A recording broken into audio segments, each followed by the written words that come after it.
ನಮ್ಮ ಭಾರತ ದೇಶದಲ್ಲಿ ನಾನು ಅಬ್ಸರ್ವ್ ಮಾಡ್ದಂಗೆ ಎಮೋಷ್ನಲ್ ಕೋಷಂಟು ಮತ್ತು ಇಂಟೆಲಿಜೆನ್ಸ್ ಕೋಷಂಟ್ ಬಗ್ಗೆ ತುಂಬ ಜನ ಮಾತಾಡ್ತಾರೆ. ಇತ್ತೀಚೆಗೆ ಇಮೋಷ್ನಲ್ ಕೋಷಂಟ್ ಮಾತಾಡ್ತಾರೆ. ಮುಂಚೆ ಮಾತಾಡಿದ ಬರೀ IQ ಬಗ್ಗೆ, ಅದು ಬಿಟ್ಟು ಏನೂ ಮಾತಾಡ್ತಿರಲಿಲ್ಲ ನಮ್ಮ ಜನ. ಅಂದರೆ ನಾನು ಬೇರೆಯವರಲ್ಲ.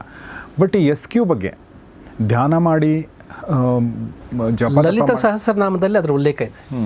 ಬ್ರಹ್ಮಗ್ರಂಥಿ, ವಿಷ್ಣು ಗ್ರಂಥಿ, ರುದ್ರಗ್ರಂಥಿ ನಾನು ಏನು ಮೆನ್ಷನ್ ಮಾಡಿದ್ದೆ ಅದರ ಉಲ್ಲೇಖ ಇದೆ. ಆದರೆ ಅದರ ಸೈಂಟಿಫಿಕ್ ರೂಪ ನಾನು ಹೇಳ್ತಾ ಇದ್ದೀನಿ IQ, EQ, SQ ಅಂತ. ಈ ನಮ್ಮ ಜನಸಾಮಾನ್ಯ ಗ್ರಂಥಿಗಳ ಬಗ್ಗೆ ಹೇಳಿದ್ರೆ ಎಲ್ಲಿ ಅರ್ಥ ಆಗತ್ತೆ?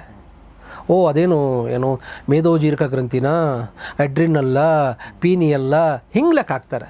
ಅದು ಭೌತಿಕ ರೂಪದ ದೇಹದಲ್ಲಿರ್ತಕ್ಕಂಥ ಗ್ಲ್ಯಾಂಡ್ಸ್ ಅಲ್ಲ. ಅದು ಇವು ಸಬ್ಟಲ್ ಬಾಡೀಸಲ್ಲಿರ್ತಕ್ಕಂಥ ಒಂದು ಸೆಂಟರ್ಸ್. ಓಕೆ, ಈ 3 ಯಾರಲ್ಲಿ ಆ್ಯಕ್ಟಿವೇಟ್ ಆಗ್ತದೋ 3 ಗ್ರಂಥಿಗಳು, ಅವನು ಗ್ರಂಥ ಬರಿತಾನೆ. ಗ್ರಂಥ ಅನ್ನೋದು ಗ್ರಂಥಿಗಳಿಂದ ಬರ್ತಕ್ಕಂಥ ಜ್ಞಾನವೇ ಗ್ರಂಥ. ಓಕೆ, ಯಾರಿಗಾರು ಗೊತ್ತಿದೆಯಾ ಗ್ರಂಥ ಅಂತ ನಾವು ಹೇಳ್ತೀವಿ. ಅದೆಲ್ಲಿಂದ ಬಂತು ಅವನಿಗೆ ಆ ಇಂಟ್ಯೂಷನಲ್ ನಾಲೆಡ್ಜು? ಓದಿದ್ರಿಂದ ಬಂದಿದ್ದಲ್ಲ ಅದು. ಗ್ರಂಥಕ್ಕೂ ಪುಸ್ತಕಕ್ಕೂ ವ್ಯತ್ಯಾಸ ಇದೆ. ಓಕೆ ಓಕೆ ಗ್ರಂಥಕ್ಕೂ ಕಾದಂಬರಿಗೂ ವ್ಯತ್ಯಾಸ ಇದೆ. ಕರೆಕ್ಟ್ ಅಲ್ವಾ? ಕರೆಕ್ಟ್. ಪರಾಶರ ಗ್ರಂಥ ಅಂತ ಒಂದಿದೆ. ಸೊ ಆ 3 ಆ್ಯಕ್ಟಿವೇಟ್ ಆದವ್ರು ಮಾತ್ರ ಬರಿಬೋದು. ಅದು ಗ್ರಂಥಜ್ಞಾನ ಗ್ರಂಥಿಗಳಿಂದ ಬರ್ತಕ್ಕಂಥದ್ದು. ವಿಷ್ಣು ಗ್ರಂಥಿ, ರುದ್ರ ಗ್ರಂಥಿ, ಬ್ರಹ್ಮಗ್ರಂಥಿಯಿಂದ ಬರ್ತಕ್ಕಂಥದ್ದೇ ಅದು final purification version of knowledge. ಅದನ್ನು ವಿಸ್ಡಮ್ ಅಂತ ಹೇಳ್ತಾರೆ. Okay okay. ವಿಸ್ಡಮ್ಗೂ ನಾಲೆಡ್ಜ್ ವ್ಯತ್ಯಾಸ ಇದೆ. ಹೇಗೆ ಆ್ಯಕ್ಟಿವೇಟ್ ಮಾಡ್ಕೊಳ್ಳೋದು ಈ ಗ್ರಂಥಿಗಳನ್ನು? ಅದಕ್ಕೆ 3 ಸೌಂಡ್ಸ್ ಇದೆ. ಓಕೆ. ನಮ್ಮ ಹಿಂದಿನವರು 3 ಸೌಂಡ್ಸ್ ಕೊಟ್ಟಿದ್ದಾರೆ. ಸೌಂಡ್ ಹಾಕಿದ್ರೆ ಅದು ಸ್ಟಿಮ್ಯುಲೇಟ್ ಆಗುತ್ತೆ. ಓಕೆ.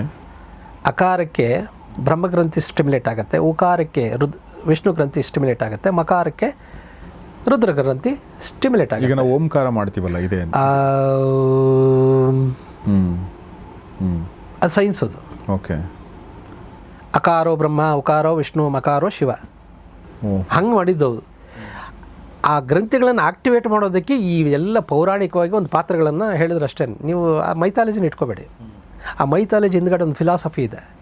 ಆ ಫಿಲಾಸಫಿ ಹಿಂದ್ಗಡೆ ಒಂದು ಸೈನ್ಸ್ ಇದೆ. ನಾನು ಸೈನ್ಸ್ ಇಲ್ಲದೆ ಯಾವುದನ್ನು ಒಪ್ಕೊಳ್ಳೋದಿಲ್ಲ. ನಾನು I don't accept my self. ನನಗೇನು ಪ್ರಯೋಜನ ಅಂತ ನೋಡ್ತೀನಿ ನಾನು. ಕರೆಕ್ಟ್. ಈಗ ದೇವ್ರು ನಂಬಿ ನನಗೇನು ಪ್ರಯೋಜನ? ಪೂಜೆ ಮಾಡಿ ನನಗೆ ಪ್ರಯೋಜನ ಆಗಿದ್ರೆ ತಾನು ನಾನು ಮಾಡೋದು. ಹೌದು. ನನಗೆ ಪ್ರಯೋಜನ ಅಲ್ಲದನ್ನು ನಾನು ಯಾಕೆ ಪೂಜೆ ಮಾಡಬೇಕು, ಧ್ಯಾನ ಮಾಡಬೇಕು, ಓಂಕಾರ ಹೇಳಬೇಕು? ಓಂಕಾರ ಹೇಳೋದ್ರಿಂದ ಇಷ್ಟು ಪ್ರಯೋಜನ ಇದೆ.